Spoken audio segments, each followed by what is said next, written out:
I'm here with Daniel Hannan. Many of you know him. He's a very outspoken speaker about liberty and freedom. He also moved to push the UK out of the European Union, otherwise known as BREXIT, which many people in the United States cheered for you on. He's also a member of the European Parliament, which is different than the United Kingdom Parliament. Yeah, and in a way that's the whole problem, right? If the EU were just a free trade area, a club of countries getting together, no one would have had a problem with it. We wouldn't have just had this referendum. But when it starts getting things like a parliament, a currency, a president, a foreign policy, then you realize that it's turning into something much more.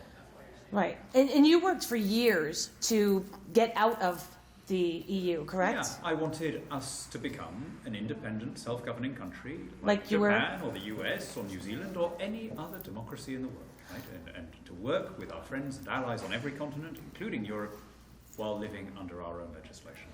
And they claimed lions and tigers and bears and all these horrifying things were going to happen, but kind of didn't work that way, did it? So far, everything, with one exception, everything that they predicted has turned out to be false. So they said that there would be a collapse of our stock exchange. British stocks are the best performing in Europe. They said that unemployment would rise. It's fallen. They said that consumer spending would decline, just not when we leave, but just on the back of the vote, right? The opposite has happened. We have more startups since the vote than before it. Investment is up. The only thing, literally the only thing that has happened accurately that the Remain side said would happen is that there has been a, frankly, long overdue correction in the value of the pound. The pound was overvalued before because the euro crisis, the disaster unfolding in Greece and Italy and so on, had pushed a lot of people to buy sterling as a haven currency. And sterling was already in decline before the vote, but I think it is now at a more realistic level. And as with the two previous devaluations we've had in recent memory, so far that seems to be the prelude to a great period of growth. Right. So, and now it'll continue on. There's a lot more work to happen before you're completely out, correct? So it'll probably be a couple of years before we actually leave. And it's really important that we get this right. And by getting it right, I mean two things. First of all, I want it to be a mutually beneficial process. It has to be advantageous to us, but it also has to be fair to our friends and allies in Europe. We want to retain good relations with them. We're still going to be military allies, we're still going to be trading partners. Although we will have repatriated the right to make our own decisions, that doesn't mean that we stop cooperating on fighting migration illegally or fighting climate or environmental questions or whatever. That's the first one. The second point is, getting out of the EU is a means to an end. It's not an end in itself. The real objective here is a freer, more democratic, more prosperous Britain. And that means that having left, we have to now take advantage of the opportunities. And that means having competitive taxes, welfare reforms, cheaper energy, a whole bunch of things, as well as having more trade deals with the rest of the world. Starting, I hope, with NAFTA, right? The kind of really natural, easy tie-up between the UK and possibly some of the other non-EU economies in Europe, like Iceland and Norway, and NAFTA. It's a genuinely free trading agreement, NAFTA. We would have slotted in very easily with it. Our accession to it, I think, would raise GDP here and in Britain at almost no cost. Excellent. Now, back in 2010, I want to switch gears a little bit.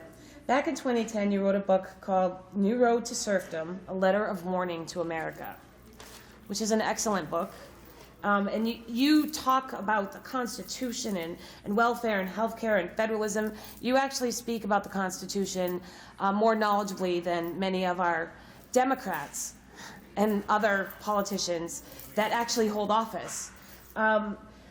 What is the biggest, and I think I might know your answer, but what is the biggest takeaway just from out of those sort of things? And probably federalism or localism is probably tied into all of these, but what was the biggest take for you to sort of warn us about what you all did in Europe that you see us going towards that was a failure? Sure.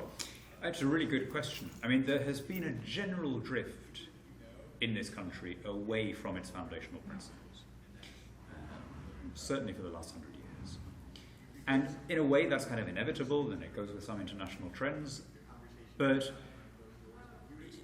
I think any objective observer would say that there has been a shift in power from the 50 states to the federal government, that there's been a shift in power from elected representatives to the kind of permanent standing bureaucracy, and that there's been a general shift in power from citizen to state. And I think that all of the things that Conservatives complain about, the levels of federal spending and debt and so on, really the root cause of them is the centralization of power. Mm-hmm. The genius of the American founders was to disperse, decentralize, devolve power, so that decisions were made as close as possible to the people who were affected. If you grant that, almost everything follows. And almost everything that's gone wrong, leading up to this $19 trillion federal debt, which is the only issue that anyone should be talking about at this election. I mean, it's incredible how quickly people have become accustomed to that. It's kind of shifted off the agenda. But the roots of that debt go back to at least the second Roosevelt, arguably even the first Roosevelt, when they began expanding executive power. And my guess is that there'll eventually be some kind of haircut, right? There'll eventually be some kind of, the federal government can't literally go into bankruptcy because there's no one to administer the bankruptcy, but there'll be some kind of failure to pay the bondholders and pensioners who think they're owed money. And when that happens, there'll be an opportunity to start again on a more sober basis. Now, so like I said, you wrote your book in 2010. It's 2016. You warned people then, of course, they didn't listen. We warned them as well. You know, some Americans did. They still did all the things anyway, like Obamacare and, you know, more federal control over local schools and, you know, things like that. What did you see that, you know what I mean? Because you warned people in 2010, but 6 years later, look at the mess we're in. Yeah. In one sense, I feel very sorry for Barack Obama, because he was not responsible for the timing of the financial crash. Okay. He'd come in with all these big ideas about healthcare and so on. And it was a very difficult thing to let go of them. And in the end, he wasn't a big enough man to do it. The correct thing in his situation, winning office when he did, and it would have been a very difficult thing, would have been to have said, look, okay, this is not the situation I thought I was going to inherit when I was campaigning. You can all see that everything has changed since Lehman's and all that. We just don't have the luxury or the resources to push ahead with the centralization of healthcare and an expansion of the federal government. We just can't do that. We have to focus on getting on top of the economic crisis. You know, like I say, he had to play the hand he was dealt. He didn't play it very well, but I'm not sure that many people would have done. You'd have had to have been a very, very big guy to have gone back on what you were hoping in opposition. But the result is that, you know, the debt has grown, the government has grown, the obligations of the federal government are growing exponentially. Public services are becoming pension providers instead of service providers. And in the end, there is going to have to be a reckoning. I mean, you can't defy gravity forever, and the more you put it off, the worse it gets. It's like a drunk who is postponing the hangover by staying drunk. You know? That's quite a good analogy. I'll have to remember that one. So one of the last questions I have, because I know you're extremely busy, and I appreciate you taking the time. It's a great pleasure. What would be parting words, advice for Americans, you know, knowing the situation we're in now, how to move forward, say, for activists and legislators, how to bring our country back to what it really should be, with the local government in control as opposed to this huge centralized government? I mean, that's always a difficult process, and you have to fight for it, right? Central government never devolves power out of kindness because they wake up and think that it's a nice thing to do. Even if they promise to do it in opposition, they never give up the patronage powers. And so the state authorities and then the county authorities have to demand, and better yet, the individual citizen, right? Because we want power at the lowest possible level, which ideally is the private citizen. But in terms of what advice would I give to the Conservative, I mean, it's not for me to advise, right? I mean, that was settled at Yorktown. But just as a friend of America and a friend of American democracy, I would say focus on the legislature. I've noticed that one of the sad developments around the growth of presidential power and executive power is that it starts defining everybody.